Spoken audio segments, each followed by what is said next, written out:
దూరదర్శన్ ప్రేక్షకులకు నమస్కారం. దూరదర్శన్ ప్రాంతీయ వార్తా విభాగం సమర్పించే కరెంట్ అఫైర్స్ ప్రత్యేక చర్చా కార్యక్రమానికి స్వాగతం. కేంద్ర ప్రభుత్వ సహకారంతో ఆంధ్రప్రదేశ్ అభివృద్ధి దిశగా ముందుకు సాగుతోంది. రాష్ట్రానికి పెట్టుబడులను ఆకర్షించడంతో పాటు రానున్న 5 ఏళ్లలో 20 లక్షల ఉద్యోగాలు కల్పించాలనే లక్ష్యంతో ముందుకు సాగుతోంది. ఈ నేపథ్యంలో రాష్ట్రంలో పరిశ్రమల అభివృద్ధి, ఉపాధి కల్పన, సాంకేతికత అభివృద్ధి ఎలా ఉంది అనే అంశాలపై మనకు వివరించేందుకు మన స్టూడియోస్లో సిద్ధంగా ఉన్నారు Andhra Pradesh chamber of commerce and industries federation అధ్యక్షులు పొట్లూరి భాస్కర్రావు గారు. ఆయన అడిగి మరిన్ని విశేషాలు తెలుసుకుందాం. నమస్కారం భాస్కర్రావు గారు. దూరదర్శన్ ప్రేక్షకులకు నా నమస్కారాలు. విశాఖపట్నంలో కేంద్ర ప్రభుత్వం ఏక్తా మాల్ ఒకటి ప్రారంభించబోతోంది. దీనికి సంబంధించిన వివరాలు, దీనివల్ల కలిగే ప్రయోజనాలు. ఇది ఒక బ్రహ్మాండమైన initiative of central government. Modi గారు, నీతి ఆయోగ్ వీళ్ళందరూ దేశవ్యాప్తంగా ఈ ఏక్తా మాల్స్ అనేది చెప్పి ప్రకటన చేయటం. అందులో ఒకటి అదృష్టం కొద్దీ దాదాపు 10-12 ఏక్తా మాల్సే ప్రకటించినట్టున్నారు. ట్రయల్ బేసిస్లో నాకు తెలిసినంత వరకు 10-12. అందులో ఒకటి విశాఖపట్నానికి శాంక్షన్ అయింది. దీంతో పాటుగా విశాఖపట్నానికి ఇందాక మీరు అడిగిన ప్రశ్నలో ఇది ఒక గ్లోబల్ సిటీగా కూడా చేయాలని, గ్రోత్ హబ్స్గా నీతి ఆయోగ్ ఏం చేసిందంటే ఒక 4 సిటీస్ని దేశవ్యాప్తంగా ఐడెంటిఫై చేసింది. సూరత్, వారణాసి, మనకి విశాఖపట్నం, అట్లాగే ముంబై. ఈ 4 సిటీస్ని గ్రోత్ హబ్స్ లాగా ఐడెంటిఫై చేసి నీతి ఆయోగ్ మాస్టర్ ప్లాన్స్ తయారు చేస్తూ దానికి అనుబంధంగా state governments, central governments development ఓరియంటెడ్గా దీన్ని ముందుకు తీసుకెళ్తా ఉన్నాయి. దీనిలో భాగంగా కూడా ఈ ఏక్తా మాల్ అనేది ఒక 5 ఎకరాల్లో దాదాపు 170 కోట్ల ఇన్వెస్ట్మెంట్తో విశాఖపట్నంలో ఇది నెక్స్ట్ ఇయర్కి అవైలబిలిటీలోకి వస్తుంది. దీనికి ఏంటంటే ముఖ్యంగా దీని యొక్క ప్రాముఖ్యత, మీరు హ్యాండీక్రాఫ్ట్స్ కానీ, హ్యాండ్లూమ్స్ కానీ, అట్లా ఈ ఉత్పత్తులు GI ప్రోడక్ట్స్ కానీ, ODOP 1 డిస్ట్రిక్ట్ 1 ప్రోడక్ట్స్ కానీ, ఇవన్నీ ఒకే మాల్లో డిస్ప్లే చేసుకుని ఈ బయర్స్ కానీ షోకేస్ చేయటం ప్రోడక్ట్స్ని. సో దాదాపు 1000 ప్రోడక్ట్స్ మన ఆంధ్రప్రదేశ్కి సంబంధించిన రేర్ ప్రోడక్ట్స్. మీరు విశాఖపట్నం ఇంపార్టెన్స్ ఏంటంటే అక్కడ ఎంతో ట్రైబల్ కమ్యూనిటీ ఉంది. ట్రైబల్ ప్రోడక్ట్స్ మీరు చూస్తే ఒక అరకు కాఫీ కానీ, టర్మరిక్ గ్లోబ్లోనే అట్లాంటి క్వాలిటీ టర్మరిక్ ఎక్కడ ప్రపంచంలోనే దొరకదని చెప్తా ఉన్నారు. అట్లాంటి ఎన్నో ఉత్పత్తులు ఉన్నాయి, ట్రైబల్ ఉత్పత్తులు ఉన్నాయి. ఇవన్నీ కోటి ఉప్పాక అంటుంటాం, ధర్మవరం చీరలు అంటుంటాం. ఇట్లాంటివన్నీ కూడా మన లోకల్ ఉత్పత్తుల్ని ఇవన్నీ కూడా ఒకే ప్లాట్ఫామ్ కింద, ఫిజికల్ ప్లాట్ఫామ్లో దీన్ని షోకేస్ చేసి త్రూ అవుట్ ద ఇయర్ ఆ ప్రోడక్ట్స్ని డిస్ప్లే కానీ, దానికి సంబంధించిన బయర్ సెల్లర్ మీట్స్ కానీ ఇవన్నీ కూడా, దాంతోపాటుగా దాన్ని వర్చువల్గా కానీ డిజిటల్గా కూడా కనెక్ట్ చేస్తూ, కామర్స్ను కూడా లింక్ చేస్తూ ఈ ప్రోడక్ట్స్ని ప్రమోట్ చేయాలని చెప్పి ఇది బ్రహ్మాండమైన ఆలోచన. దీన్ని కనుక జాగ్రత్తగా మనం వినియోగించుకోగలిగితే మనం దీన్ని దాదాపు ఉన్న వాళ్ళ ప్రోడక్ట్ సేల్స్ని గ్లోబల్ లెవెల్కి తీసుకెళ్ళటమే కాకుండా దాదాపు 100 టైమ్స్ దీన్ని మనం వాల్యూ ఎడిషన్ చేయొచ్చు సేల్స్ రూపేణ. ప్రధానమంత్రి నరేంద్ర మోదీ ఇటీవల కాలంలో ఎప్పుడు మాట్లాడినా కూడా స్థానిక ఉత్పత్తులను కొనుగోలు చేయండి, వోకల్ ఫర్ లోకల్ అని చెప్పేసి, స్థానికంగా ఉన్న వాళ్ళకి ఉపాధి కల్పించడంతో పాటు చేనేత వస్త్రాలు ధరించండి, ఇలాంటివి ఎప్పుడు చూసినా మనం చూస్తూనే ఉంటున్నాం. ఇట్లా స్థానిక ఉత్పత్తులు ఇటీవల కాలంలో జాతీయ స్థాయిలో కూడా అవార్డులు తీసుకుంది మన ఆంధ్రప్రదేశ్ ప్రభుత్వం. వీటి గురించి ఏం చెప్తారు? వోకల్ ఫర్ లోకల్ అనేది గత 3-4 సంవత్సరాల నుంచి ప్రమోట్ చేయడం జరుగుతుంది. దానికిందే దీన్ని కూడా ఫోకస్డ్ అప్రోచ్లోకి తీసుకెళ్లాలని చెప్పి ODOP 1 డిస్ట్రిక్ట్ 1 ప్రోడక్ట్ అని చెప్పి మనకి దాదాపు మన రాష్ట్రంలో ఉన్న 26 జిల్లాలకి 26 ప్రోడక్ట్స్ని ఐడెంటిఫై చేశారు. ఆ ప్రోడక్ట్స్ని ఏంటంటే ఈ ODOP ప్రోడక్ట్స్ని దేశవ్యాప్తంగా అలాగే గ్లోబల్ లెవెల్లో తీసుకెళ్ళి వీళ్ళని ప్రమోట్ చేయాలి ఈ ప్రోడక్ట్స్ని అని చెప్పి ఆ ప్రయత్నాలు బాగా జరుగుతూ ఉన్నాయి. మీరు రైల్వే స్టేషన్స్లో కూడా చూస్తే ఒక్కొక్క స్టేషన్లో ఒక్కొక్క ODOP ప్రోడక్ట్ని మాత్రమే మార్కెట్ చేయడానికి, డెమాన్స్ట్రేట్ చేయడానికి రైల్వే వాళ్ళు కూడా సహకారం చేస్తూ ఉన్నారు. దీంతో పాటుగా జియోగ్రఫికల్ ఇండికేషన్ అని చెప్పి మన రాష్ట్రంలో, అంటే దానికి ఒక ట్యాగ్ వస్తుంది, ఒక బందర్ లడ్డు, అది ఇక్కడే పూతరేకులు, ఇట్లాంటి స్పెషలైజ్డ్ ప్రోడక్ట్స్, మనకి తిరుపతి లడ్డు, ఇట్లాంటివన్నీ, అట్లాగే వేరియస్ హ్యాండ్లూమ్ ప్రోడక్ట్స్, లోకల్ ఉత్పత్తులు, స్పెషలైజ్డ్ ఉత్పత్తులు. మీరు నర్సాపురం తీసుకుంటే నర్సాపురం లేసెస్, ఇవన్నీ కూడా స్పెషలైజ్డ్ స్కిల్స్తో ఈ ఏరియాలో ఉత్పత్తులు అయ్యే ప్రోడక్ట్స్ని జిఐ ట్యాగ్ ఇచ్చి ఆ ట్యాగ్ ద్వారా ప్రపంచంలో ఎక్కడున్నా దాని అవైలబిలిటీ ఆల్రెడీ జిఐ ప్రోడక్ట్స్ని వేరే దేశం నుంచి మన భారతీయులు ఎక్కడెక్కడో ఉన్నాళ్ళు దాన్ని ఆర్డర్స్ చేస్తూ ఉన్నారు ఈ కామర్స్ ద్వారా. ఎందుకంటే ఆ జిఐ ట్యాగ్ ఉన్నప్పుడు ఆ పూతరేకులు ఇక్కడి నుంచే వచ్చినాయి, ఆ ప్లేస్ నుంచే వచ్చినాయి అనేది వాళ్ళకి నమ్మకం, భరోసా కలిగించడానికి. ఇప్పుడు తిరుపతి లడ్డు ఉందంటే తిరుపతి దేవస్థానం నుంచి వచ్చిందన్న భరోసా. సో ఈ జిఐ ప్రోడక్ట్ను కూడా దాదాపు వాళ్ళ మన రాష్ట్రంలో 99 ప్రోడక్ట్స్ని ఐడెంటిఫై చేయడం జరిగింది. ఇంకా ఎక్కువ ప్రోడక్ట్స్ని తీసుకెళ్ళాలి. ఈ వోకల్ ఫర్ లోకల్లో వీటితో ఏం చేస్తున్నారంటే క్లస్టర్స్ని కూడా డెవలప్ చేస్తూ ఉన్నారు. మనకి ఇప్పుడు విజయవాడలో గోల్డ్ క్లస్టర్ అని, మచిలీపట్నంలో గోల్డ్ క్లస్టర్ అని, ఆ గోల్డ్ ఆర్నమెంట్ చేసే వాళ్ళందరినీ ఈ మధ్య చూసుంటాం. నారా లోకేష్ గారు మంగళగిరిలో ఒక బ్రహ్మాండమైన గోల్డ్ క్లస్టర్, సౌత్ ఇండియాలోనే మొత్తం గోల్డ్ ఆర్నమెంట్స్కి సంబంధించిన వాళ్ళు కానీ, దానికి సంబంధించిన టెక్నాలజీ కానీ, ల్యాబ్స్ కానీ, దానికి సంబంధించిన అనుబంధం అన్నీ కలిపి ఒక బ్రహ్మాండమైన కాంప్లెక్స్ని బిల్డ్ చేసి అన్నీ అందులోకి తీసుకెళ్లాలని చెప్పి. సో ఇవన్నీ ఏంటంటే లోకల్గా ఉన్న ఈ ఎంటర్ప్రెన్యూర్స్కి ఉపయోగపడటం, దీన్ని ఇంకా స్ప్రెడ్ చేయటం, దీన్ని మార్కెట్ అవుట్ రీచ్ చేసి గ్లోబల్ లెవెల్కి తీసుకెళ్ళటం అనే ప్రధాన ఉద్దేశంతో జరుగుతూ ఉంది. ఇంకా దీనిలో చాలా మనం ప్రోగ్రెస్కి వెళ్ళాలి. ప్రస్తుతం ఏంటంటే దాన్ని ఇనిషియేట్ చేయటం, ఇవన్నీ ఐడెంటిఫికేషన్ జరుగుతూ ఉంది. దీన్ని మనం పెంపొందింపజేయచ్చు. ఆంధ్రప్రదేశ్ ప్రభుత్వం సాంకేతిక పరిజ్ఞానాన్ని వినియోగించుకోవడం దిశగా ముందుకెళ్తోంది. రాష్ట్ర ఐటీ శాఖ మంత్రి నారా లోకేష్ గారు విశాఖలో ఏఐ ల్యాబ్స్ని ప్రారంభించారు. వీటి వల్ల కలిగే ప్రయోజనాలు ఏంటంటారు? అది సైనియంట్ ఫౌండేషన్ అని, ఆ ఫౌండేషన్ వాళ్ళు ఏఐని స్కూల్ లెవెల్ నుంచే ఈ స్టూడెంట్స్కి అవగాహన కల్పించాలి, వాళ్ళలో జిజ్ఞాసను పెంచాలి. క్రమేణా వాళ్ళు ఈ టెక్నాలజీకి అలవాటు పడాలనే ఉద్దేశంతో దాదాపు 50 స్కూల్స్ని వాళ్ళు దత్తత తీసుకుని ఈ ఏఐ ల్యాబ్స్ని క్రియేట్ చేశారు. సో ఇది క్రమేణా అన్ని చోట్ల అట్లా విస్తరించి ఈ స్కూల్స్ లెవెల్ నుంచే మనకు అంతకుముందు చూస్తూ ఉన్నాం, స్టూడెంట్స్కి ల్యాప్టాప్స్ ఇవ్వటం ఈ రకంగా. దాంతోపాటుగా ఏంటంటే టెక్నాలజీ అడాప్షన్ అనేది వాళ్ళకి స్కూల్ లెవెల్ నుంచే స్టార్ట్ అవ్వాలి. ఫ్యూచర్ అంతా టెక్నాలజీ ఓరియంటెడ్గా ఉంది. ఈవేళ ఈ టెక్నాలజీ డెవలప్మెంట్ కూడా ఎంత ర్యాపిడ్గా వెళ్ళిపోతూ ఉందంటే చెప్పలేము. మనకే ఊహించడానికి చాలా కష్టంగా ఉంది. ఈవేళ డ్రోన్ టెక్నాలజీ అని చెప్పి డ్రోనే వాళ్ళ వార్స్ చేస్తూ ఉన్నాయి. సో ఆ స్టేజీకి వెళ్ళటం జరుగుతూ ఉంది. అగ్రికల్చరల్లో డ్రోన్స్ని ఎంతో వినియోగిస్తూ ఉన్నారు. ప్రతి రంగంలోనూ డ్రోన్స్ వినియోగం పెరుగుతూ ఉంది.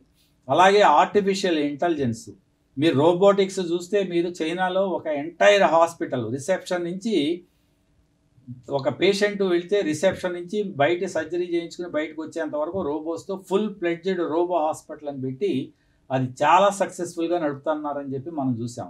అంటే టెక్నాలజీ అంత ర్యాపిడ్గా డెవలప్ అవుతూ ఉంది. ఈవేళ స్టూడెంట్స్కి ఇది గ్లోబల్ ఆపర్చునిటీ. మన స్టూడెంట్స్కి ఈ రకంగా చిన్నప్పటి నుంచే కనుక మనకు అవగాహన కల్పిస్తే గ్లోబ్లో మన ఇండియానే కాదు ప్రతి దేశంలోనూ స్కిల్స్ షార్టేజ్ ఉంది, యూత్ అవైలబిలిటీ తక్కువ, మనకి ఫార్చునేట్గా యూత్ పాపులేషన్ ఎక్కువ. వీళ్ళందరినీ కనుక మనం ప్రాపర్గా సద్వినియోగం చేసుకుని టాలెంటెడ్ పర్సన్స్గా కనుక తీసుకెళ్తే ఎంటైర్ కంట్రీస్లో మనం రూల్ చేయొచ్చు టెక్నాలజీ పరంగా. సో దానికి తగ్గట్టుగా ఈ టాటా ఇన్నోవేషన్ హబ్ కూడా దాని దిశగానే జరిగింది. ఈ హబ్లో టీసీఎస్, తర్వాత ఐబిఎం, ఎల్ఎన్టీ ఈ 3 ఈ పార్ట్నర్షిప్ తీసుకుని ఈ హబ్ అండ్ స్పోక్లో చేయటం వల్ల ఏంటంటే దాంట్లో ఏదైనా సరే మీరు ఆవిష్కరించవచ్చు. వెళ్ళి మీకు ఒక ఐడియా ఉంటే ఆ ఐడియాని మెచ్యూర్ చేయడానికి అక్కడ గైడెన్స్ ఉంటారు, మెంటర్స్ ఉంటారు, మిషనరీ అవైలబిలిటీ ఉంటుంది. ఈ హబ్స్ ద్వారా కొంత గైడెన్స్తో మీ ఆలోచనలు ముందుకు తీసుకువెళ్ళడానికి అవకాశం ఉంది. సో దీంతోపాటు ఈ క్వాంటమ్ కంప్యూటింగ్, ఈ టెక్నాలజీస్ అన్నీ వినియోగించుకుంటూ దాంతోపాటుగా ఎడ్యుకేషన్ మినిస్టర్గా నారా లోకేష్ గారు ఈ దాదాపు ప్రతి యూనివర్సిటీలోనూ ఇప్పుడు క్వాంటమ్ కంప్యూటింగ్కి సంబంధించి దాదాపు 20 యూనివర్సిటీని మన స్టేట్లో ఐడెంటిఫై చేసి ఈ 20 యూనివర్సిటీలో కరికులంని మార్చి ఈ స్టూడెంట్స్ని కొంతమందిని దీనికి అనుగుణంగా టెక్నోక్రాట్స్గా డెవలప్ చేయాలని చెప్పి ఆ ప్రయత్నాలు జరుగుతూ ఉన్నాయి. సో ఓవరాల్గా ఎడ్యుకేషన్ సిస్టమ్ని రిఫార్మ్ చేస్తూ ఈ ఏఐ లాంటి ఈ టూల్స్ని ఈ ఈ కొత్తగా ఎమర్జ్ అయ్యే రంగాలని వాళ్ళకి పరిచయం చేయడం కోసం స్టార్ట్ చేయడం అనేది చాలా చాలా మంచి ఐడియా. దేశంలో ఎక్కడ ఇది ఇట్లాంటిది స్టార్ట్ అయినట్లేదు, స్కూల్ లెవెల్లోనే ఏఐ ల్యాబ్స్ అనేది.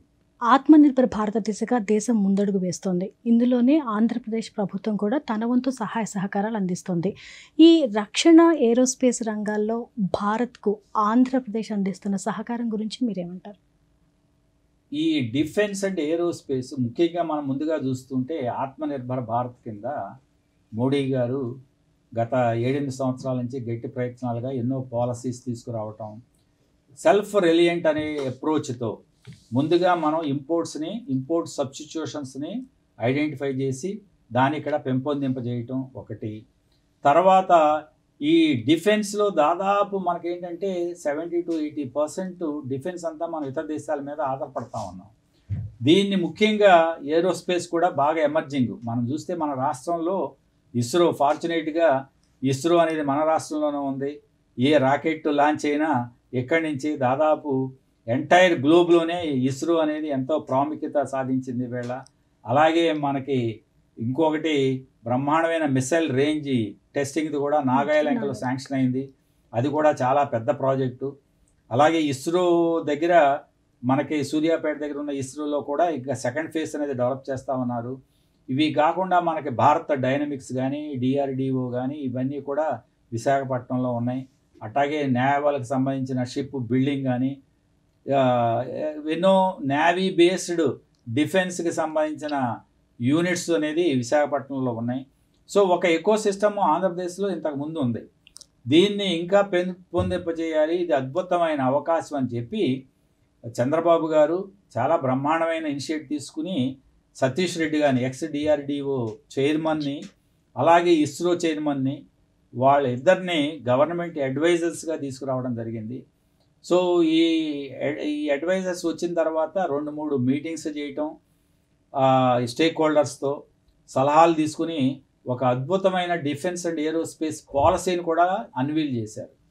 ఈ పాలసీతో దాదాపు 4-5 క్లస్టర్స్ని మనం డెవలప్ చేయాలని చెప్పి విశాఖపట్నం బేస్డ్గా ఉత్తరాంధ్రలో నేవీ బేస్డ్ ఒక డిఫెన్స్ క్లస్టరు, మనకి ఈ విజయవాడ దగ్గర జగ్గైపేట, డోర్నకల్లు ఇవన్నీ army and ammunition based missile టెస్టింగ్కి సంబంధించినవి. అట్లాగే కొప్పర్తిలో డ్రోన్ బేస్డ్ అన్మాన్డ్ సిస్టమ్స్కి సంబంధించి, అనంతపురంలో ఏరోస్పేస్కి సంబంధించి ఇట్లా ఎన్నో క్లస్టర్స్ని 4-5 క్లస్టర్స్ని ఐడెంటిఫై చేసి క్లస్టర్ డెవలప్మెంట్ జరగాలని చెప్పి మనకి మన లోకల్ ఎంపీ కేసినేని చిన్ని గారు కూడా, శివనాథ్ గారు కూడా చాలా ఇంట్రెస్ట్ తీసుకుని దీన్ని త్వరితంగా ఇక్కడ జగ్గైపేట దగ్గర ఉన్న క్లస్టర్ని డెవలప్ చేయాలని చెప్పి చాలా స్టేక్ హోల్డర్ మీటింగ్స్ జరుగుతున్నాయి. ఏపీ ఛాంబర్ కూడా ప్రమోట్ చేస్తూ ఉన్నాం. ఇది హ్యాండ్ హోల్డింగ్ అనేది కొంత ఎంటర్ప్రెన్యూర్స్లో చాలా ఉత్సాహం ఉంది, ఎంతోమంది ఇన్వెస్ట్ చేయడానికి రెడీగా ఉన్నారు. ఈ హ్యాండ్ హోల్డింగ్ కొంత చేసి ఆపర్చునిటీస్ మీద కొంత అవగాహన కల్పిస్తే మన రాష్ట్రం ఎప్పుడు this is the state of entrepreneur culture బ్రహ్మాండంగా ఉంది. మన ఎంటర్ప్రెన్యూర్స్ దేశాలు విదేశాలకు కూడా వెళ్ళి ఎన్నో రంగాల్లో మీరు చూస్తే ఇన్ఫ్రాస్ట్రక్చర్ రంగంలో కానీ, అటు హాస్పిటాలిటీ రంగంలో కానీ, ఇంజనీరింగ్ రంగంలో కానీ, తర్వాత ఐటీ రంగంలో కానీ, ఫిల్మ్ ఇండస్ట్రీ కానీ మీరు తీసుకుంటే ఏ రంగంలో తీసుకున్నా మన రాష్ట్రం ఎంటర్ప్రెన్యూర్సే ఉన్నారు. ఇక్కడ అవకాశాలు లేక ఎక్కడెక్కడికో ఇదివరకు వెళ్ళడం జరిగింది. ఇప్పుడు ఆ రంగాలకు సంబంధించిన ప్రముఖులు కూడా ఈ రాష్ట్రం ఇంకా చూస్తూ ఉన్నారు. ఈ 2 రంగాలు కూడా బ్రహ్మాండంగా అద్భుతమయ్యే అవకాశాలు మనకు చాలా ఎక్కువగా ఉన్నాయి. ఇందాక మనం అనుకున్నట్టుగా ఈ లాజిస్టిక్ అడ్వాంటేజ్ కానీ, ఈ పోర్ట్స్ అడ్వాంటేజ్ కానీ, ఈ డిఫెన్స్ ఎక్విప్మెంట్స్ ఇవన్నీ కూడా ఈ ఎక్స్పోర్ట్ అవ్వాలన్నా ఇంకొకటి అవ్వాలన్నా మనకి ఈ యొక్క లాజిస్టిక్ ఇంపార్టెన్స్ చాలా ఎక్కువ ఉంది. దీనికి అనుబంధంగా స్కిల్స్ను కూడా డెవలప్ చేయాలని చెప్పి ఈ టాటా ఇన్నోవేషన్ హబ్ ద్వారా దాదాపు 20 యూనివర్సిటీని ప్రముఖంగా ఐడెంటిఫై చేసి, మీరు చూస్తే మహేంద్ర బిట్స్ పిలానీ వాళ్ళు ఎంటైర్ కంట్రీలో ఫస్ట్ ఏఐ యూనివర్సిటీ అమరావతిలో ఎస్టాబ్లిష్ చేస్తామని చెప్పి ల్యాండ్ తీసుకోవటం, వాళ్ళు కూడా అక్టోబర్ నవంబర్లో శంకుస్థాపన చేసి 1 year 1.5 yearలోనే ఫస్ట్ బ్యాచ్కి రిక్రూట్మెంట్ కూడా చేస్తామని చెప్తా ఉన్నారు. అది కంప్లీట్ ఏఐ బేస్డ్. అంటే స్టేట్ స్లోగా టెక్నాలజీ బేస్డ్ స్టేట్గా ఎమర్జ్ అయ్యే అవకాశం ఉంది మనకి. తర్వాత ఆంధ్రప్రదేశ్ అభివృద్ధిలో సూక్ష్మ, చిన్న, మధ్య తరహా పరిశ్రమల పాత్ర చాలా కీలకంగా ఉంటుంది. వాటి అభివృద్ధికి రాష్ట్ర ప్రభుత్వం అనేక చర్యలు తీసుకుంటుంది. ప్రతి నియోజకవర్గానికి కూడా ఒక ఎంఎస్ఎంఈ పార్క్‌ని ఏర్పాటు చేస్తామని చెప్పేసి ముఖ్యమంత్రి చంద్రబాబు నాయుడు గారు ప్రకటించారు. దీనివల్ల కలిగే ప్రయోజనాలేంటి? ఇప్పుడు మనం ఎంఎస్ఎంఈ అనగానే మైక్రో, స్మాల్, మీడియం ఇండస్ట్రీస్ అంటాం. 3 సంవత్సరాల కిందట దీన్ని రీక్లాసిఫికేషన్ చేయటం వలన దాదాపు 95% 95 to 97% of the industries in the state అన్ని ఎంఎస్ఎంఈ పరిధిలోకి రావడం జరుగుతుంది. దీంతో పాటుగా మళ్ళీ ట్రేడ్ అండ్ సర్వీసెస్ను కూడా ఎంఎస్ఎంఈకి తీసుకురావడం జరిగింది. సో మన రాష్ట్రంలో దాదాపు నేను అనుకోవటం, ఎస్టిమేట్ చేయటం ప్రకారం 97% అన్న ఎంఎస్ఎంఈ పరిధిలోనే ఉన్నాయి. ఎంఎస్ఎంఈ కల్చర్ బాగానే ఉంది. ఇక్కడ మనకి 9 lakh దాదాపు ఎంఎస్ఎంఈ రిజిస్టర్డ్ యూనిట్స్ ఉన్నాయి. ఆ రిజిస్టర్డ్ యూనిట్స్లో ట్రేడ్ అండ్ సర్వీసెస్ కూడా మిళితమై ఉన్నాయి. సో ఇందులో ముఖ్యంగా కనుక చూస్తే ఎంఎస్ఎంఈ రంగంలో మనకి ఒక టెక్స్టైల్ కానీ, ఫుడ్ ప్రాసెసింగ్ కానీ, తర్వాత స్పైసెస్ కానీ, యాక్వా కానీ, తర్వాత లెదర్ ఇండస్ట్రీ కానీ, ఈ ఫార్మా ఇండస్ట్రీస్ కానీ, ఆ తర్వాత పౌండ్రీస్ కానీ, తర్వాత ఆటో కాంపోనెంట్స్ కానీ, ఇట్లా టూరిజం అండ్ హాస్పిటాలిటీ, ఈ రంగాలన్నిటికి సంబంధించిన ఎంఎస్ఎంఈ ఇండస్ట్రీస్ చాలా ప్రాంతాల్లో ఇవన్నీ ఎస్టాబ్లిష్ అయి ఉన్నాయి. ఎంఎస్ఎంఈ వల్ల ఏంటంటే ముఖ్యంగా డెవలప్మెంటు స్టేట్లో అన్ని కార్నర్స్లోనూ అన్ని ప్రాంతాల్లోనూ జరుగుతూ ఉంటుంది. డిస్ట్రిబ్యూటెడ్ డెవలప్మెంట్కి ఎంఎస్ఎంఈస్ ఎంతో కారకం అవుతాయి. రెండోది, ఈ ఎంఎస్ఎంఈ ఇండస్ట్రీస్ ఎక్కడ పెట్టినా అక్కడ ఉన్న లోకల్ వనరులను వినియోగించుకోవడానికి ఎక్కువగా ఎస్టాబ్లిష్ అవుతాయి. కాబట్టి అటు ఎకానమీకి, అక్కడ లోకల్గా ఉన్న గ్రామీణ ప్రాంతంలో ఉన్న ప్రజలకు కానీ, అక్కడ ఉన్న నిరుద్యోగాన్ని అడ్రస్ చేయడానికి కానీ, వీటన్నిటికీ కూడా ఎంఎస్ఎంఈ ఇండస్ట్రీస్ చాలా ఉపయోగకరంగా ఉంటాయి. మన రాష్ట్రం కనుక చూస్తే దాదాపు 35% ఎక్స్పోర్ట్స్ ఎంఎస్ఎంఈ నుంచి జరుగుతూ ఉన్నాయి. మన స్టేట్లో 28 to 29% జీడిపి మన ఎంఎస్ఎంఈ ఇండస్ట్రీ కంట్రిబ్యూట్ చేస్తూ ఉంది.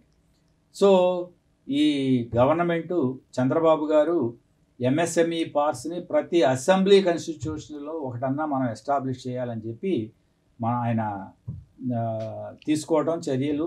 వెంటనే దానికి అనుగుణంగా దాదాపు ఇప్పుడు నాకు తెలిసినంత వరకు ఒక 11 పార్క్స్ ఆల్రెడీ ఇనాగ్రేట్ చేయడం జరిగింది, కంప్లీట్ చేసి. ఒక 29-30 పార్క్స్ డెవలప్మెంట్లో ఉన్నాయి.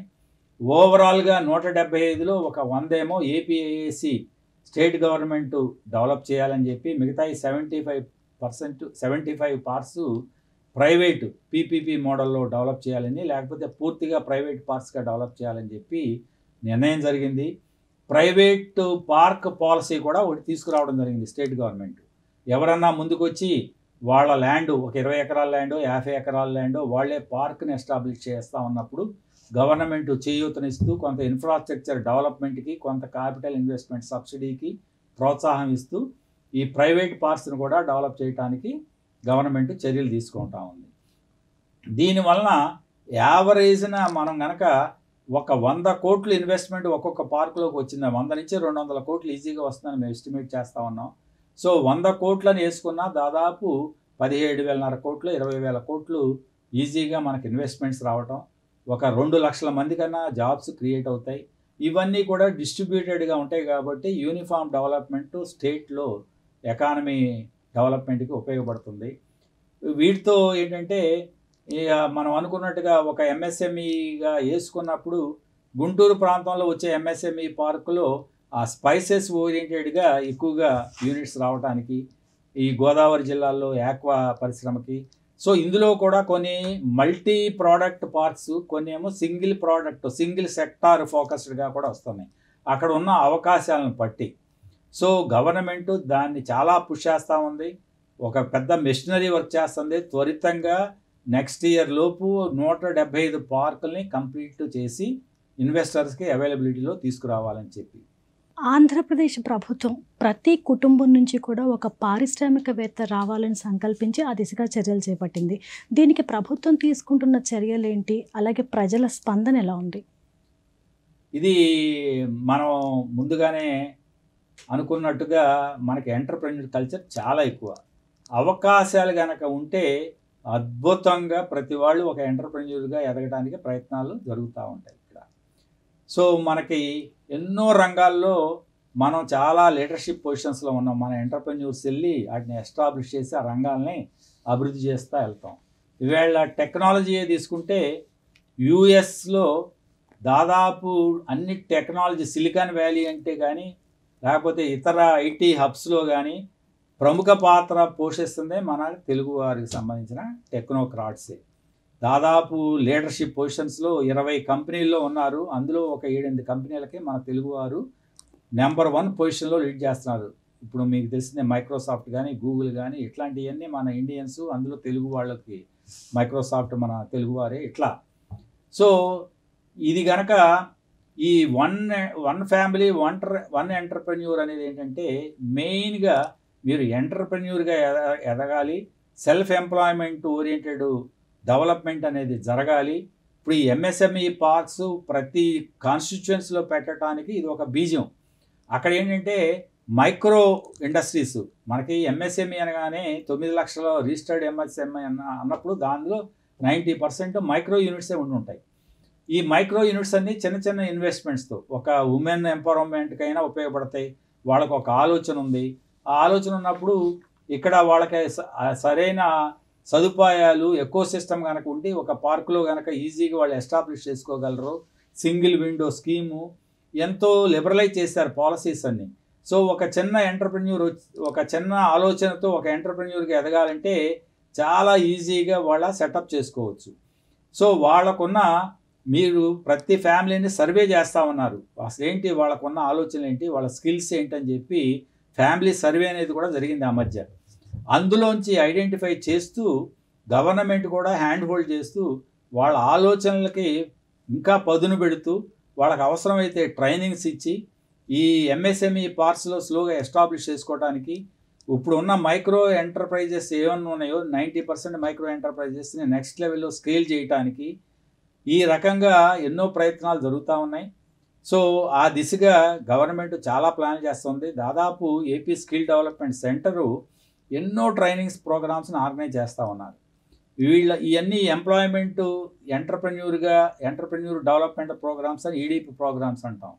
వీటన్నిటి దిశగా మేము ఛాంబర్స్ కూడా చాలా ప్రోగ్రామ్స్ చేస్తాం. ఈ మధ్య గుంటూరులో రాష్ట్ర వ్యాప్తంగా ఉమెన్ ఎంపవర్మెంట్గా బేకరీ యూనిట్స్ ఇట్లాంటివన్నీ చిన్నవి ఒక ఫ్యామిలీలో ఒక లేడీ హౌస్ నుంచే డెవలప్ చేసుకుని మార్కెట్ చేసుకోవడానికి వీలుగా ప్రోడక్ట్స్ని బేకరీ ప్రోడక్ట్స్ కానీ ఇంకోటి కానీ మిల్లెట్కి సంబంధించిన ప్రోడక్ట్స్ కానీ డెవలప్ చేసుకోవడానికి మొత్తం ట్రైనింగ్స్ ఇచ్చి దానికి కామర్స్ ఎలా లింక్ చేయాలని కూడా తెలియజేస్తూ ఇట్లా ఎన్నో ప్రోగ్రామ్స్ రాష్ట్ర వ్యాప్తంగా జరుగుతూ ఉన్నాయి.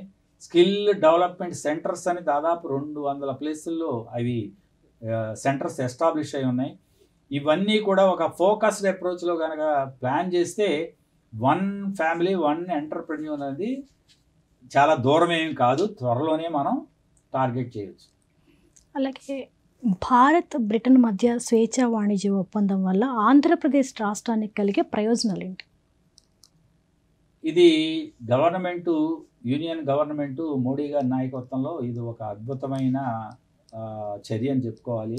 ఈ మధ్య చాలా కంట్రీస్తో ఫ్రీ ట్రేడ్ అగ్రిమెంట్స్ జరుగుతూ ఉన్నాయి. ముఖ్యంగా ఆ మధ్య ఆస్ట్రేలియాతో చేశారు. అలాగే యూఏఈ అండ్ అదర్ కంట్రీస్తో అడ్వాన్స్డ్ స్టేజ్ ఆఫ్ డిస్కషన్స్లో ఉన్నాయి.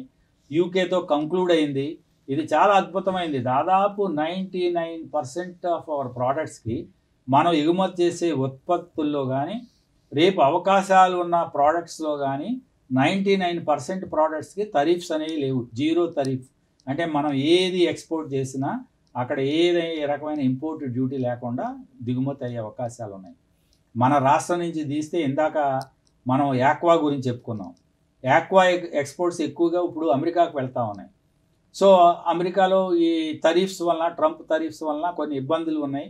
సో మేము కూడా ఈ మధ్య గవర్నమెంట్కి యూనియన్ గవర్నమెంట్కి స్టేట్ గవర్నమెంట్కి రిప్రజెంటేషన్స్ ఇచ్చి ఈ యూకే ఫ్రీ ట్రేడ్ అగ్రిమెంట్ ద్వారా సత్వర చర్యలు తీసుకుని మన యాక్వా ఎక్స్పోర్ట్స్ కొంత వాళ్ళకి ఎక్స్పోర్ట్ అయ్యే విధంగా చూడండి అని చెప్పి. ఎందుకంటే యూకే బ్రిటన్ వాళ్ళ దాదాపు $4.5 బిలియన్ షింప్ ఇంపోర్ట్స్ చేసుకుంటుంది వేరే దేశాల నుంచి.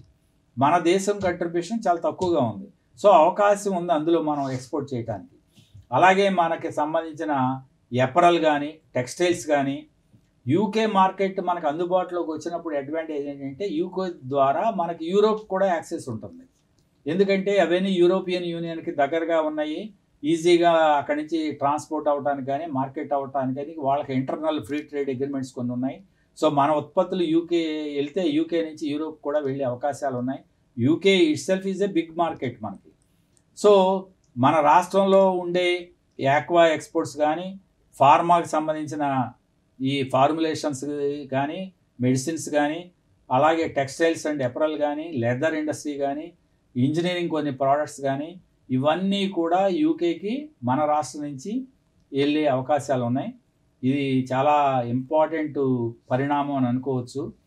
అందులోనూ ఈ యుఎస్ఏ ట్రంప్ తరీఫ్స్ సమయంలో ఇట్లాంటి ఫ్రీ ట్రేడ్ అగ్రిమెంట్స్ని గవర్నమెంట్ సత్వరం వినియోగించుకుని ఒక ఎక్స్క్లూజివ్ దీనికి కమిటీలను వేసి ఈ ఈ ఎక్స్పోర్ట్ మార్గాన్ని సుగమం చేయాల్సిన అవసరం ఉంది.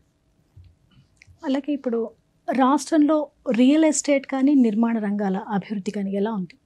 ఒక అద్భుతమైన పాలసీని తీసుకురావడం గవర్నమెంటు, వాళ్ళని మళ్ళీ బూస్టప్ చేసి ఆ రంగాల్ని మళ్ళీ పునరుజ్జీవింపజేయాలని చెప్పి ఎన్నో చర్యలు తీసుకున్నారు. మీరు తీసుకుంటే మున్సిపల్ అడ్మినిస్ట్రేషన్ మినిస్టర్ నారాయణ గారు కూడా ఈ బిల్డింగ్ అండ్ కన్స్ట్రక్షన్ నామ్స్ని చాలా సింప్లిఫై చేశారు.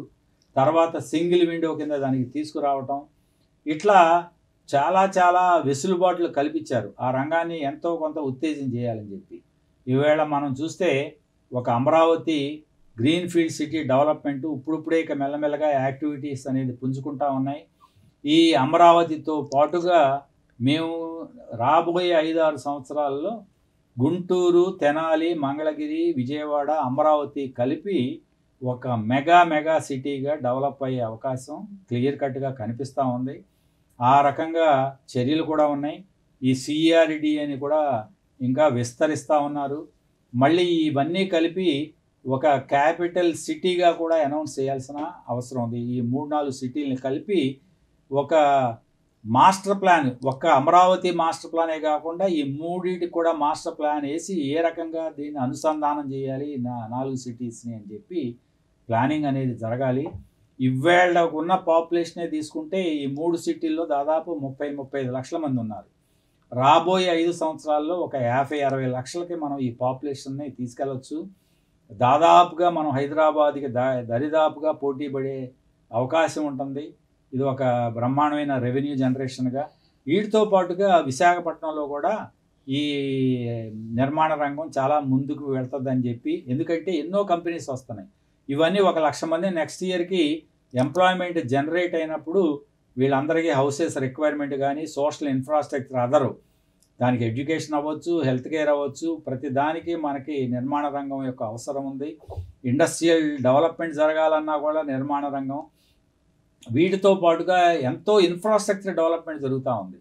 ఇన్ఫ్రాస్ట్రక్చర్ డెవలప్మెంట్లో దాదాపు 10-15 lakh crores మన రాష్ట్రంలో నేషనల్ హైవేస్, ఏ హైవేని తీసుకున్నా దాన్ని ఎక్స్పాన్షన్ చేయటం కానీ, వాళ్ళ అవుటర్ రింగ్ రోడ్స్ అనటం కానీ, ఇన్నర్ రింగ్ రోడ్స్ అవటం కానీ, వాళ్ళ అమరావతి నుంచి హైదరాబాద్కి ఇంకొక డెడికేటెడ్ నేషనల్ హైవేని కూడా క్రియేట్ చేయాలని చెప్పి, తర్వాత డెడికేటెడ్ ఫ్రైట్ కారిడార్స్ని తీసుకురావాలని చెప్పి, ఇవన్నిట్లో కూడా నిర్మాణ రంగం అట్లాగే ఈ గృహ రంగం ఈ రెండు కూడా చాలా ఇంపార్టెంటు.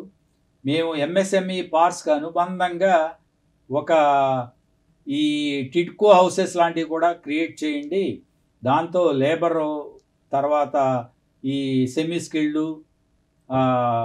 అన్స్కిల్డ్ లేబరు స్టే చేయడానికి వీలుగా ఉంటుందని చెప్పి మేము కూడా సజెస్ట్ చేస్తూ ఉన్నాం. ఇవాళ ఇసుక అనేది వెసులుబాటుగా ఉంది. కొన్ని దీనికి సంబంధించినవి అట్లాగే ఇన్లాండ్ వాటర్వేస్ను కూడా మనం అభివృద్ధి చేసుకుంటే ఈ రవాణా రంగం కాస్ట్ కూడా తగ్గుతుంది. లాజిస్టిక్ కాస్ట్ కూడా తగ్గినప్పుడే మనకి ఈ రంగాలు ముందంజలోకి వెళ్తాయి. సులభతర వాణిజ్యం, ఈజ్ ఆఫ్ డూయింగ్ బిజినెస్లో ఆంధ్రప్రదేశ్ గత 10 ఏళ్లలో కూడా అగ్రస్థానంలో నిలిచింది దేశంలోనే. ఈ స్థానాన్ని నిలబెట్టుకోవడానికి ఆంధ్రప్రదేశ్ ప్రస్తుతం తీసుకుంటున్న చర్యలు ఏంటి? మనం ముందుగా గత 2018, 19, 20 కనుక చూస్తే మన రాష్ట్రం దేశంలోనే వరల్డ్ బ్యాంక్ ర్యాంకింగ్స్లో కానీ అలాగే DPIIT ర్యాంకింగ్స్ రెండూ కలిపి అనౌన్స్ చేస్తాయి. మనం 3 సంవత్సరాలు కంటిన్యూస్గా నెంబర్ 1 స్థానంలోనే ఉన్నాం. సబ్సిక్వెంట్గా కొంచెం వాతావరణం మారటం కానీ అలాగే యూనియన్ గవర్నమెంట్ కూడా ఈ ర్యాంకింగ్స్ అనేది ఎత్తివేయడం జరిగింది. సో ఈ టాప్ టైరు, సెకండ్ టైర్ ప్రకారంగా ఇస్తూ ఉన్నారు కానీ ఈ రాష్ట్రాల మధ్య నెంబర్ 1, నెంబర్ 2 అనే ర్యాంకింగ్స్ అనేది ఎత్తివేయడం జరిగింది. ప్రస్తుతం మీరు చూస్తే దీన్ని సులభతరం చేయటానికి ఎన్నో దాదాపు ఏ రాష్ట్రంలోనూ 20 సెక్టరల్ పాలసీస్ అనేది స్టేట్ గవర్నమెంట్స్ లాంచ్ చేసి ఉండవు. ప్రతి సెక్టార్కి మనకి ఇవాళ డిఫెన్స్ అండ్ ఏరోస్పేస్ పాలసీ తీసుకొచ్చారు. గ్లోబల్ క్యాపబిలిటీ సెంటర్స్ అని వాళ్ళ హైదరాబాద్ ఐటీగా డెవలప్ అవడానికి ఎన్నో గ్లోబల్ కంపెనీస్ వచ్చి క్యాపబిలిటీ సెంటర్స్ అనేది ఎస్టాబ్లిష్ చేసింది. మనకి వైజాగ్ కూడా అట్లాంటి గ్లోబల్ క్యాపబిలిటీ సెంటర్స్ తీసుకురావాలని చెప్పి GCC పాలసీ అని చెప్పి అది కూడా రిలీజ్ చేస్తూ ఉన్నారు. అలాగే సర్క్యులర్ ఎకానమీ, ఈ వేస్ట్ మేనేజ్మెంట్కి సంబంధించి ఒక అద్భుతమైన సర్క్యులర్ ఎకానమీ పాలసీని తీసుకురావడం జరిగింది.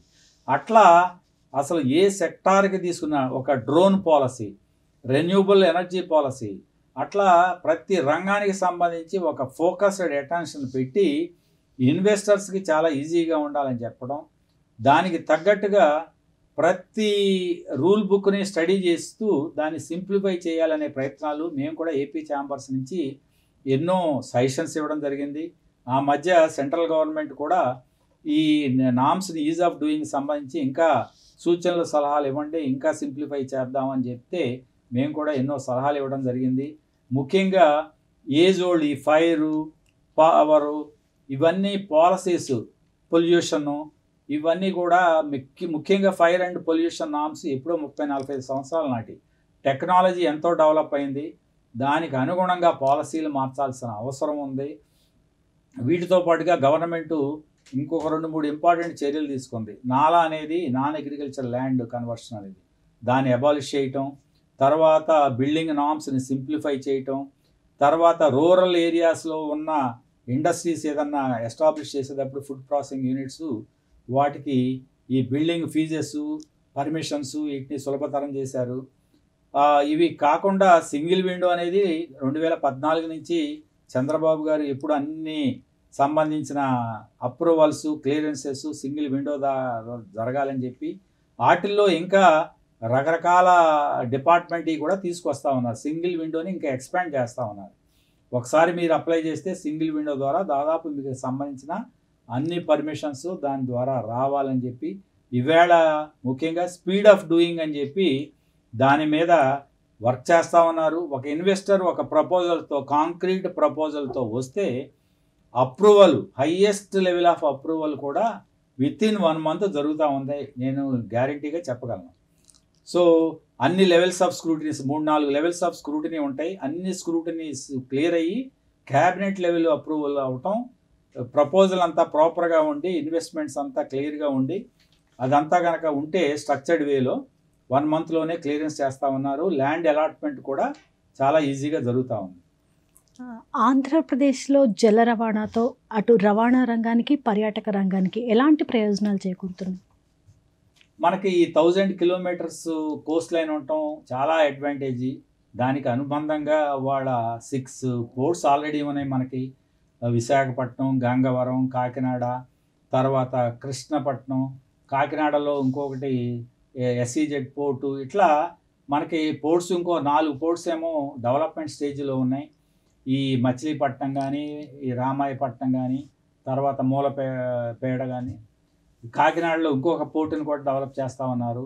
ఈ పోర్ట్స్ హబ్ అండ్ స్పోక్లో ప్రతి 50 kilometersకి ఒక పోర్ట్ ఉండాలనేది గవర్నమెంట్ యొక్క యాంబిషన్. అందులో ఇప్పుడున్న ఈ 10 పోర్ట్స్ ఎమర్జ్ అవుతా ఉన్నాయి, 4 డెవలప్ అవుతున్నాయి, 6 ఆల్రెడీ ఉన్నాయి. ఈ 10 పోర్ట్స్కి మిగతా 10 పోర్ట్స్ని స్పోక్ మోడల్లో, హబ్ అండ్ స్పోక్ మోడల్లో క్రియేట్ చేసి ఎవ్రీ 50 kilometersలో పోర్ట్ ఉంటే ఈ స్పోక్స్ దగ్గర మెటీరియల్ని, కార్గో మెటీరియల్ని పికప్ చేసి వాళ్ళు సీ ద్వారా నెక్స్ట్ ఉన్న హబ్ పోర్ట్కి తీసుకెళ్ళటం, రవాణా కాస్ట్ తగ్గించడం, మీరు చూస్తే జల రవాణా ద్వారా దాదాపు 30% కాస్ట్ తగ్గుతుంది మనకి. ఇది కాకుండా మనకి నేషనల్ వాటర్ వేస్ 4 అనేది శాంక్షన్ చేయడం జరిగింది. కాకపోతే ఈ ప్రాజెక్టు చాలా స్లోగా వెళ్తూ ఉంది. 10 సంవత్సరాల నాడే దీన్ని అనౌన్స్ చేయడం జరిగింది. ఒక డిపిఆర్ స్టేజ్లోనే ఉండిపోయింది అది. కాకినాడ నుంచి పుదుచ్చేరి వరకు దాదాపు ఈ 1000 కిలోమీటర్స్ ఈ బకింగ్హామ్ కెనాల్ని వాడుకుంటూ, Krishna river, Godavari canal, Buckingham కెనాల్ని వాడుకుంటూ దీన్ని మనం వాటర్ వేస్గా కార్గోగా వినియోగించుకోవాలని.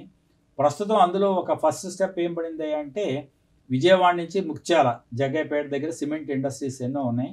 ఆ సిమెంట్ని కానీ మన అమరావతి క్యాపిటల్ డెవలప్మెంట్కి కావాల్సిన శాండు, సిమెంటు, మిగతా ఐటమ్స్ని ఈ జల రవాణా ద్వారా మనకి కాస్ట్ తగ్గించుకుంటా మనం రవాణా చేయొచ్చు అని చెప్పి ఆ ప్రాజెక్టుని ముందుకు తీసుకెళ్తా ఉన్నారు. సో ఇది కనుక నేషనల్ వాటర్ వేస్ డెవలప్ చేస్తే మనకి ఈ ఇన్లాండ్ వాటర్ వేస్ పోర్ట్స్ కూడా డెవలప్ అవుతాయి. దాదాపు ఒక 10-15 మినీ పోర్ట్స్ లాగా ఈ రివర్ అమ్మట ఈ కెనాల్స్ ద్వారా జరిగే కార్గోకి అనుబంధంగా డెవలప్ అవుతాయి. ఇది కాకుండా రివర్ క్రూయిజము, తర్వాత లేక్ క్రూయిజము, ఇవన్నీ కూడా విపరీతంగా మనకు అవకాశాలు ఉన్నాయి. గోదావరి రివర్ తీసుకుంటే మీకు పాపికొండలు, అట్లాగే మనకి విజయవాడ నుంచి ఆ మధ్య ఒక ఎయిర్ క్రాఫ్ట్ని కూడా దాన్ని సీ వాటర్ వేస్ ఏదో అంటారు, శ్రీశైలం వరకు దాన్ని ట్రయల్ బేసిస్లో లాంచ్ చేయడం జరిగింది.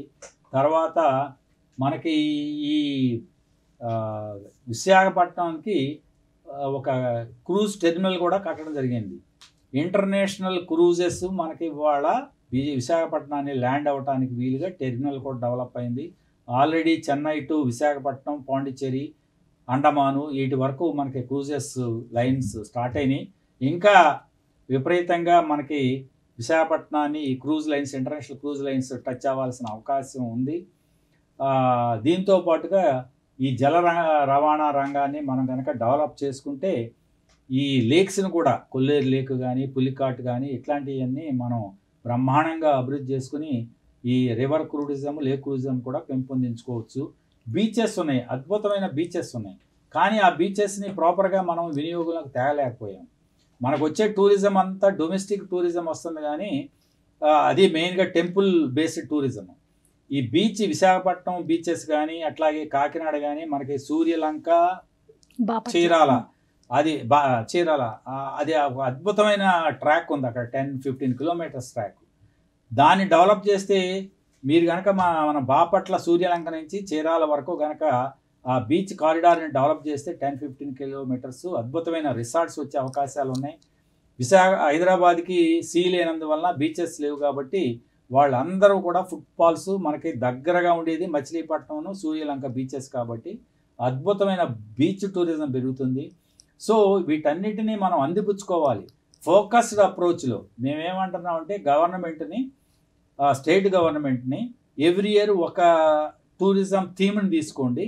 ఈ సంవత్సరం ఓన్లీ బీచెస్ని డెవలప్ చేయండి, ఉన్న 3-4 బీచెస్ని మీ దగ్గర, గవర్నమెంట్ దగ్గర ఉన్న లిమిటెడ్ రిసోర్సెస్తో. సో దట్ బీచెస్ అన్నీ లైవ్లోకి వస్తే విపరీతంగా విశాఖపట్నానికి అటు బెంగాల్ నుంచి, ఒరిస్సా నుంచి, ఛత్తీస్గఢ్ నుంచి కూడా వస్తూ ఉంటారు, ఒరిస్సా నుంచి. సో ఆ బీచెస్కి, అలాగే మనకి సూర్యలంకను ఇది ఉన్నప్పుడు రేపు అమరావతి క్యాపిటల్ ఏరియాకి, హైదరాబాద్కి కూడా ఎంతో ఉపయోగకరంగా ఉంటుంది. మనకి వెళ్ళి రియల్గా బీచెస్ని వినియోగించుకునే, మనకి బీచెస్ అన్ని క్లీన్గాను పెట్టలేదు, సెక్యూరిటీ ఆస్పెక్ట్స్ లేవు. ఇవన్నీ కూడా గవర్నమెంట్ కనుక ఇంప్రూవ్ చేయగలిగితే చాలా అద్భుతంగా మనకి అవకాశాలు. ఇప్పుడు విశాఖపట్నం చూసుకున్నట్లయితే ఆల్రెడీ పర్యాటకంగా చాలా అభివృద్ధి చెందిన ప్రదేశంగా మనం చెప్పుకోవచ్చు. అయితే ఇంకా రాష్ట్రంలో ఉన్న మిగతా ప్రాంతాల్లో పర్యాటకాన్ని అభివృద్ధి చేసేందుకు రాష్ట్ర ప్రభుత్వం దగ్గర ఎలాంటి ప్రణాళికలు ఉన్నాయి? ఒకటి, అసలు మన రాష్ట్రంలో లేని టూరిజం, ఎక్కువ టూరిజం వేసుకోండి, టెంపుల్ టూరిజం వేసుకోండి, బీచెస్ వేసుకోండి, హిల్స్ వేసుకోండి, ఫారెస్ట్ వేసుకోండి, మనకి రూరల్ టూరిజం కూడా పాసిబిలిటీస్ ఉన్నాయి. సో అద్భుతమైన బుద్ధిస్ట్ సర్క్యూట్స్ ఉన్నాయి. కానీ ఏది ప్రాపర్గా మనం డెవలప్ చేసుకుని షోకేస్ చేయలేకపోయాం. ముందు అసలు బ్రాండింగ్ చేయాలి, మన స్టేట్ని టూరిజం బ్రాండింగ్ చేయాలి. కొన్ని ఫోకస్డ్ థీమ్స్ని ఎత్తుకుని మనం డెవలప్ చేయాలి. ఫోకస్డ్ థీమ్స్ అన్నప్పుడు ఒక్కొక్క సర్క్యూట్ని, ఒక బుద్ధిస్ట్ సర్క్యూటు 1 సంవత్సరం, బీచెస్ని 1 సంవత్సరం, అలాగే విజయవాడ సర్క్యూట్, విజయవాడ తీసుకుంటే మీకు విజయవాడ, కొండపల్లి, ఇట్లాగే మంగళగిరి టెంపుల్స్ కానీ, ఇక్కడ నుంచి అటు నాగార్జున సాగరు, ఇట్లా ఇవన్నీ కలిపి ఒక సర్క్యూట్ లాగా డెవలప్ చేసినప్పుడు ఏమవుతుందంటే, ఇప్పుడు విజయవాడకి వస్తారు, కనకదుర్గమ్మ గుడికి వస్తారు, దర్శనం చేసుకుని వెళ్ళిపోతారు. ఇక్కడ టూరిస్ట్ స్పాట్స్ లాగా క్రియేట్ చేయాలి. 2-3 రోజులు ఉండి స్టే చేసే అవకాశాలు లేవు. డొమెస్టిక్ టూరిస్ట్ కూడా అలాగే తిరుపతి వెళ్తారు.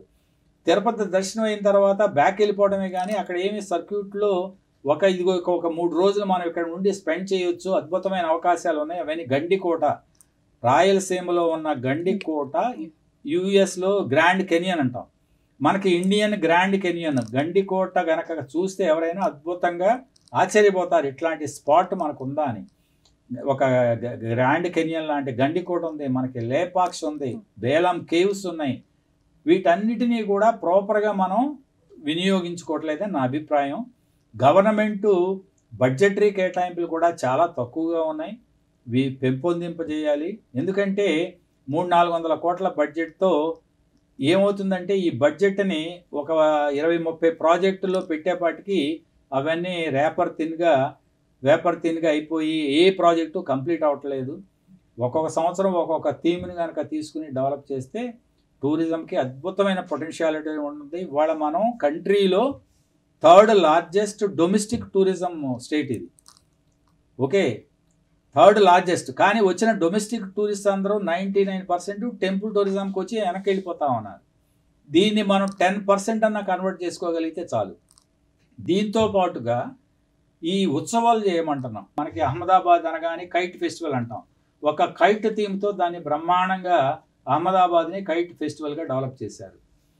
అట్లా ఒక్కొక్క సిటీకి కనీసం విశాఖపట్నం, విజయవాడ కన్నా ఈ ఉత్సవాలని చేయటం, ట్రావెల్ మార్ట్ అనే దాని మీద షోకేస్ చేయటం, ఆంధ్రప్రదేశ్లో ఉన్న ట్రావెల్ స్పాట్స్ అన్నిటినీ ఇవన్నీ చేసినప్పుడు డెఫినెట్గా మనకు అద్భుతమైన అవకాశాలు ఉన్నాయి. మనం పక్కన ఉన్న తమిళనాడు, కర్ణాటక, కేరళ ఈ 3 కూడా టూరిజంలో చాలా ముందంజలో ఉన్నాయి రాజస్థాన్తో పాటుగా. కనీసం మనం 50% స్టేజ్ కన్నా అట్రాక్ట్ చేయగలుగుతాము. మనకి ఫారిన్ టూరిస్ట్, ఓవర్సీస్ టూరిజం చాలా తక్కువగా ఉంది. మనకి ఫారిన్ విజిటర్స్ చాలా తక్కువ, ఎందుకంటే ఏది షోకేస్ చేసుకోలేకపోతా ఉన్నాం. దాన్ని అట్రాక్ట్ చేయాల్సిన అవసరం ఉంది. ఇటీవల కాలంలో రాష్ట్ర ప్రభుత్వం అనేక ప్రపంచ గిన్నెస్ రికార్డులను సాధించింది. యోగా చేసినప్పుడు కానీ, అలాగే ట్రైబల్ గిరిజన విద్యార్థులు యోగాసనాలు వేసి ప్రపంచ రికార్డులు నెలకొల్పాయి. ఈ రికార్డుల గురించి మీరేమంటారు? ఇది చాలా మంచి ఆలోచన. ఇది యోగా అనేది ఒక ఇండియన్ బ్రాండ్ అక్రాస్ ద గ్లోబ్గా తీసుకెళ్ళడం జరిగింది మోడీ గారు. యోగా అనగానే ఇండియా గుర్తు వచ్చే పరిస్థితి తీసుకురావటం, ఆ యోగా కల్చర్ని ప్రమోట్ చేయటం, దాదాపు 70-80 కంట్రీస్ అడాప్ట్ చేసి దాన్ని, కొందరైతే దాన్ని కోర్స్ కరికులంలో కూడా కొన్ని కంట్రీస్ ఇంక్లూడ్ చేయడం జరిగింది.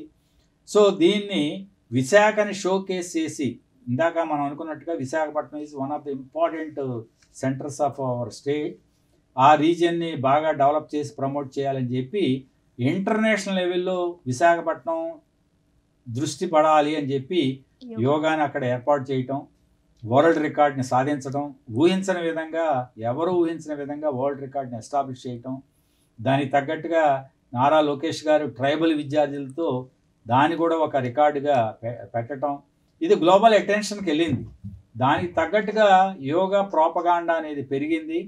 ఇట్లాంటి ఈవెంట్స్ జరుగుతూ ఉన్నప్పుడు ఇక్కడ మనం ఆ యోగా టైంలోనే ఇక్కడ ఒక రికార్డు పెట్టాం, కృష్ణా రివర్లో బోటు ద్వారా యోగా అని చెప్పి. సో అందులో నేను పార్టిసిపేట్ చేశాను. సో అదొక రికార్డు. ఇవన్నీ ఏంటంటే ఎంతూజియాజంని క్రియేట్ చేస్తాయి. సో స్టేట్ని ప్రమోట్ చేయడానికి ఉపయోగపడతాయి, స్టేట్ని ముందు బ్రాండింగ్ చేయడానికి, తర్వాత అవేర్నెస్ క్రియేట్ చేయడానికి. Andhra Pradesh is doing well. Andhra Pradesh అనేది ప్రజల నానుడిలో ఎప్పుడూ మెసులుతూ ఉండాలి. వాళ్ళ ఒక క్వాంటమ్ వ్యాలీ అనగానే ప్రపంచ దృష్టి ఆకర్షిస్తున్నాం మనం. అట్లాగే స్కూల్స్లో 50 స్కూల్స్లో ల్యాబ్స్ పెట్టామనగానే ఇంటర్నేషనల్ లెవెల్లో దాని యొక్క రికగ్నిషన్ వెళ్తూ ఉంటుంది. సో ఈ రకమైన స్టెప్స్ ఎన్నో జరుగుతూ ఉన్నాయి, అది కూడా చాలా అవసరం మనకి. ఆంధ్రప్రదేశ్లో జరుగుతున్న పారిశ్రామిక అభివృద్ధి, అలాగే ఆంధ్రప్రదేశ్లో వ్యవసాయ రంగాలు కానీ, ఉపాధి కల్పన అనేక అంశాలపై చాలా విలువైన సమాచారాన్ని మా ప్రేక్షకులకి అందించారు. నమస్కారం భాస్కరరావు గారు. నమస్తే అండి. నమస్తే. దూరదక్షిణ ప్రేక్షకులకు మళ్ళీ ఒకసారి నమస్కారం తెలియజేస్తున్నాను. ఇది ఈనాటి కరెంట్ అఫైర్స్ ప్రత్యేక చర్చా కార్యక్రమం. మరొక అంశంతో వచ్చే వారం మళ్ళీ కలుద్దాం. అంతవరకు సెలవు. నమస్కారం.